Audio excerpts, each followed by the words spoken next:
Starting section 7.3, we're going to be going over just expand on the concept of factoring trinomials, still with a leading coefficient of 1.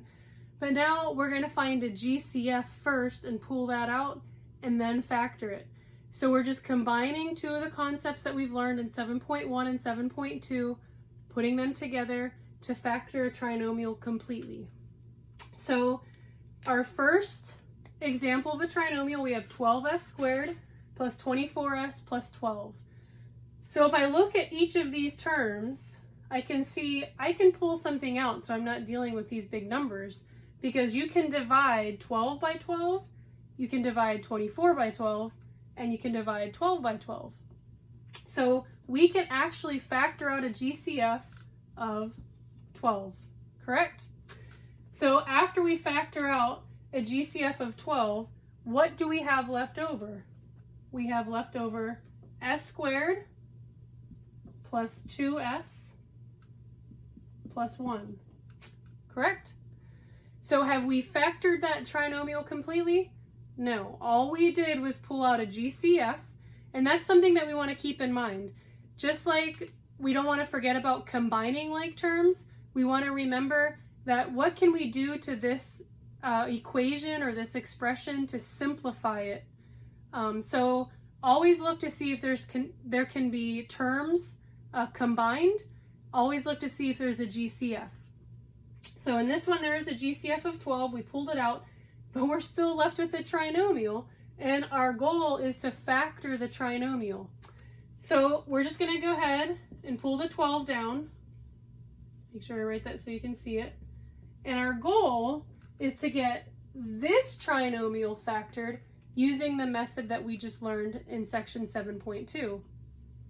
So we have an s squared, so we know that we're going to have an s and an s starting each set of parentheses. We have a plus 1, so this positive means that we have the same sign in each set of parentheses. Hop back to see that they're both going to be plus signs. So I'm going to have plus, plus. My factors of 1 are 1 plus 1, or 1 times 1, and 1 times 1 equals 1. 1 plus 1 will equal 2. So we just have s plus 1, s plus 1. So factoring out that GCF to begin with actually made that expression just a little bit simpler, which makes it easier to factor as a trinomial. So let's try that one more time using our next equation. We have q to the third minus 5q squared minus 24q.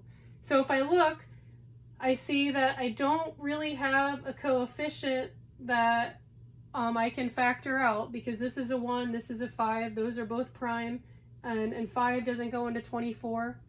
So there's not a coefficient that I can factor out. However, each term does have at least one q. So on this one, I'm going to factor out a q. So what's left over if I factor out a q?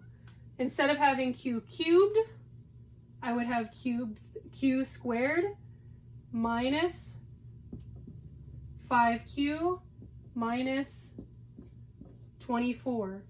So all I did was take a q out of each of those terms, or divide each term by a q.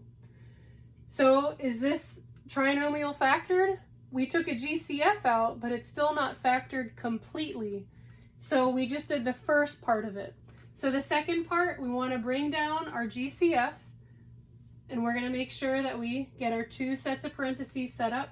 And we're just going to look at this trinomial now, because we're done with this. We took a GCF out, so just look at what's in parentheses now. And we can see that our leading term is a q squared, so we'll have q. Our last sign is a negative sign, so that means our signs inside the two sets of parentheses will be different. We'll have a plus and a minus. And then we have to find our factors of 24. And we need to find a factor pair that will somehow equal a negative 5. So in 24, we have 1 and 24. We have 2 and 12. We have 3 and 8. We have 4 and 6. Now looking at this, I can see that the 3 and the 8 will somehow equal 5. I just need to get my signs correct. So will a positive 5 minus an 8, or excuse me, a positive 3 minus an 8 get me a negative 5? Yes. So a positive 3 minus an 8. So 3 minus 8 will equal the negative 5, and then 3 times a negative 8 will equal that negative 24. So this is just emphasizing that there are multiple ways to factor a trinomial, and sometimes you have to use more than one way to factor it completely. Now you could factor each of these without having to use a GCF, and we're going to learn more about that in the next video for 7.3. But factoring out a GCF at the beginning will make your trinomial easier to factor in the next step. So having a leading coefficient of 1 makes it super easy to factor a trinomial. So that's what we're trying to get whenever we're factoring out a GCF.